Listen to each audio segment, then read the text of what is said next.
Everyone, हमारी आज की इस वीडियो का टॉपिक है how to introduce yourself in English. अपने बारे में अंग्रेजी में कैसे बताएं, अपने बारे में इंग्लिश में कैसे बताएं। दोस्तों, इस चीज की जरूरत हमें हर जगह पड़ती है, चाहे हमें जॉब इंटरव्यू देना हो, कॉलेज और स्कूल का फर्स्ट डे हो या किसी अजनबी से पहली बार मुलाकात हो। हर जगह ही हमें अपने बारे में बताना होता है, लेकिन प्रॉब्लम ये है कि अपने बारे में अंग्रेजी में यानी कि इंग्लिश में कैसे बताएं। तो आज की इस वीडियो में हम यही सीखने वाले हैं कि अगर आपसे कोई कहे इंट्रोड्यूस योरसेल्फ या फिर टेल मी अबाउट योरसेल्फ, तो इसका जवाब आप अंग्रेजी में यानी कि इंग्लिश में कैसे दें। और ये टॉपिक बहुत ही ज्यादा इम्पोर्टेंट टॉपिक है और ये आपको लाइफ में हर जगह काम आने वाला है, इसलिए प्लीज वीडियो को ध्यान से पूरा एंड तक जरूर देखिएगा। तो चलिए वीडियो को शुरू करते हैं। और वीडियो को शुरू करने से पहले अगर आपने अभी तक मेरे यूट्यूब चैनल को सब्सक्राइब नहीं किया तो प्लीज सब्सक्राइब कर लीजिए, क्योंकि मेरे चैनल पर मैं आप लोगों के लिए आसानी से इंग्लिश बोलने से रिलेटेड वीडियोस रेगुलर लाती रहती हूँ। सेल्फ इंट्रोडक्शन में सबसे पहली चीज जो आपको करनी है, कहनी है, वो है सामने वाले को ग्रीटिंग विश करना है। अच्छा, इससे पहले भी जो एक चीज आपको करनी है वो ये कि अगर आप जॉब इंटरव्यू देने गए हैं तो वहाँ जॉब इंटरव्यू के रूम में एंटर करने से पहले आपको परमिशन जरूर लेनी है। तो आपको पूछना है कि क्या मैं अंदर आ सकता हूँ, तो इसे इंग्लिश में आप पूछेंगे मे आई कम इन सर, अगर सर है तो, और अगर मैम है तो आप पूछेंगे मे आई कम इन मैम। उसके बाद सबसे पहला काम आपको यही करना है कि आप सामने वाले को ग्रीटिंग विश करें। ग्रीटिंग विश करने का मतलब होता है कि आप सामने वाले को गुड मॉर्निंग, गुड आफ्टरनून या फिर गुड इवनिंग, जो भी आपका मीटिंग टाइम है उस हिसाब से आप उन्हें विश करें।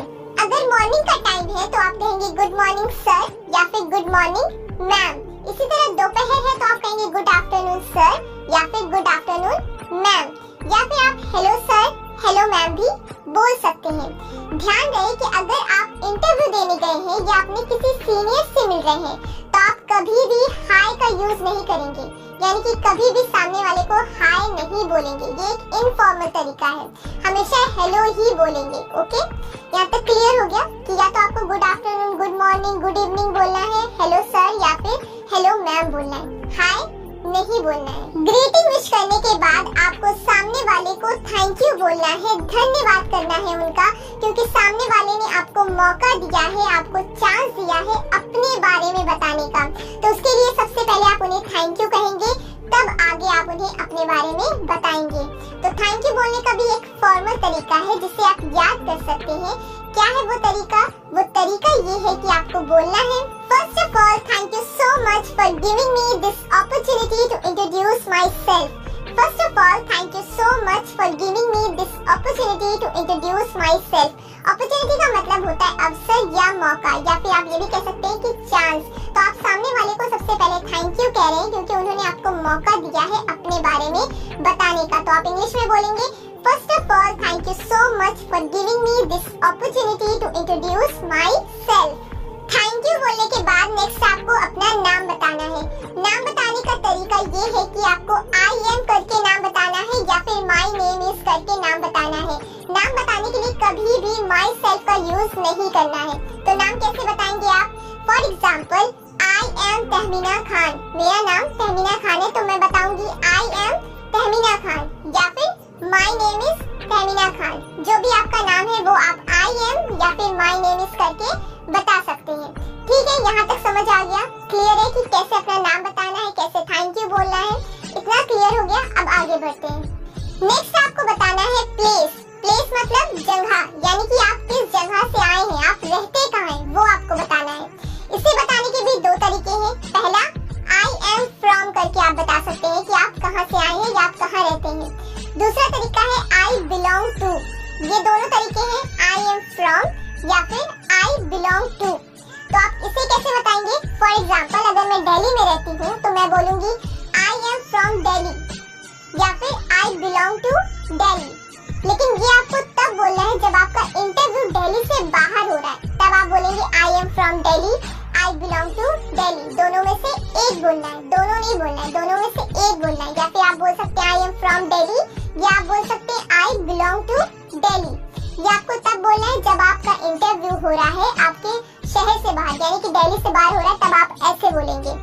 लेकिन अगर आपका इंटरव्यू दिल्ली में ही है तब आप ये नहीं बोलेंगे कि आई एम फ्रॉम दिल्ली, तब आप बोलेंगे I am from Delhi itself, या फिर I belong to Delhi itself।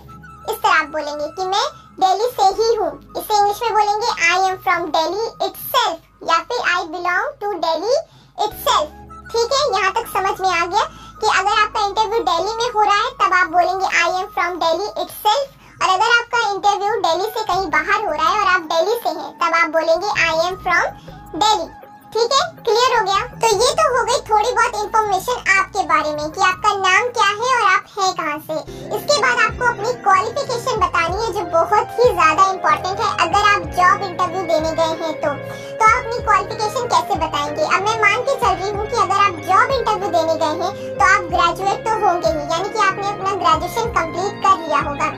तो अगर फॉर एग्जांपल मान लेती हूँ कि मैंने बीएससी कंप्लीट किया है और ये मेरी क्वालिफिकेशन है, तो मैं इसे कैसे बताऊंगी। तो ये इस तरह बताऊंगी मैं, I did my graduation in BSc from Allahabad University। I did my graduation in BSc from Allahabad University। अगर आपने बीएससी नहीं किया बल्कि कोई और कोर्स किया है और किसी और कॉलेज से किया है तो आप दोनों चीज यहाँ पे चेंज कर देंगे। For example I did my graduation in BCom, या फिर आपने अगर बीटेक किया है तो आप बोलेंगे I did my graduation in BTech। इस तरह आपने जो भी कोर्स किया है वो आप I did करके बता सकते हैं और उसके साथ अपने कॉलेज का नाम भी मेंशन कर दीजिएगा। क्वालिफिकेशन बताने के बाद आपको अपनी पर्सनालिटी के बारे में बताना है जिससे सामने वाला आपसे और भी ज्यादा इम्प्रेस हो सके। तो अपनी पर्सनालिटी के बारे में बताने के लिए आप कुछ सेंटेंसेस का यूज कर सकते हैं जो मैं आपको बताऊंगी और इसे आप सर या मैम करके बोल सकते हैं। तो आपको बोलना है, sir I am open minded, I am a goal oriented person, I am a creative and hard working person and my strength is I am self motivated and disciplined person। इतना काफी है आपको अपनी पर्सनालिटी बताने के लिए। तो आप इन सेंटेंसेस का यूज कर सकते हैं अपनी पर्सनालिटी के बारे में बताने के लिए। नेक्स्ट आपको बताना है अपना एक्सपीरियंस।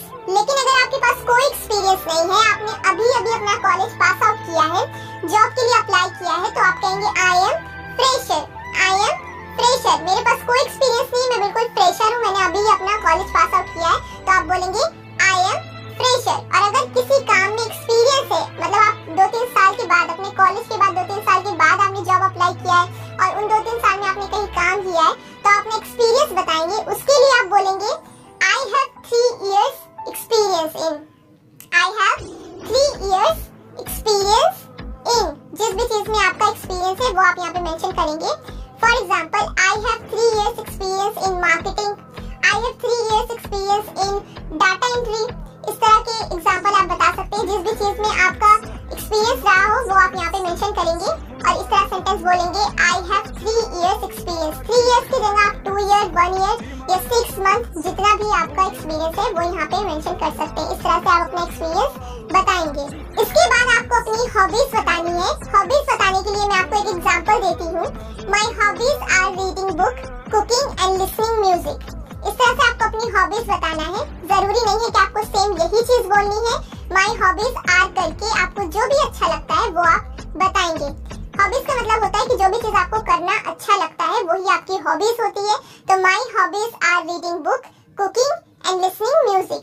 ये मैंने आपको बताया है, जरूरी नहीं है कि आपको सेम यही चीज बोलनी है। ठीक है, लास्ट में आपको बोलना है that's all about me, thank you. ये बोल के आपको अपना सेल्फ इंट्रोडक्शन कंप्लीट करना है। ठीक है, that's all about me, thank you। So friends, I hope this video is helpful for you. If yes, then don't forget to like, share and subscribe।